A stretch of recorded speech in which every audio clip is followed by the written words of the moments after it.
Après avoir découvert cette recette, je ne mange des pommes de terre avec de la viande que de cette manière. Je commence par ajouter dans ma casserole 1 kg de pommes de terre épluchées et coupées en petits morceaux. Dans la casserole avec les pommes de terre, j'ajoute une cuillère à soupe de sel, puis je verse de l'eau chaude jusqu'à ce que les pommes de terre soient donc complètement couvertes. Ensuite, je laisse cuire les pommes de terre à feu moyen pendant environ 15 minutes. Pendant ce temps, j'ajoute un oignon haché dans cette poêle. Puis j'ajoute 3 gousses d'ail et je fais bien revenir le tout. J'avais déjà laissé un peu d'huile chauffer dans la poêle. Maintenant, j'ajoute 500 g de viande hachée. Ensuite, je fais bien revenir jusqu'à ce que ce soit complètement cuit. Voici à quoi doit ressembler notre viande. Maintenant, j'ajoute une cuillère à café de sel, une cuillère à café de paprika et une cuillère à café de poivre noir. Je mélange à nouveau pour bien intégrer les épices. Ensuite, j'ajoute une tasse de sauce tomate. Je remue et laisse mijoter la sauce pendant environ 2 ou 3 minutes. Après ce temps, c'est parfait.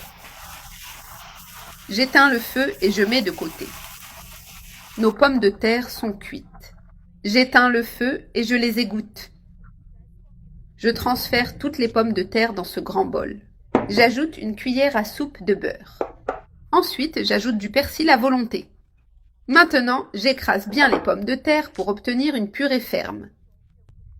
J'ai déjà bien écrasé les pommes de terre pour obtenir une texture uniforme. Avec une cuillère, je divise la purée en 4 parts égales. Ensuite, je prends une de ces portions et je la façonne avec mes mains. Je forme une petite boule, puis je l'aplatis pour créer une forme plate. Ce faisant, je crée un espace au centre de la purée. Plus l'espace est grand, plus nous pouvons ajouter de garniture à notre recette. Je place le tout dans ce plat. Je répète ce processus avec chaque portion de purée, en m'assurant qu'elles soient toutes prêtes à être garnies correctement. Ensuite, j'ajoute la viande que j'ai réservée. J'ajoute une cuillère bien remplie.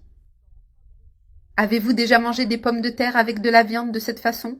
C'est un délice. C'est très rapide à faire et parfait pour toutes les occasions. Que ce soit pour un dîner en semaine ou une réunion spéciale avec amis et famille.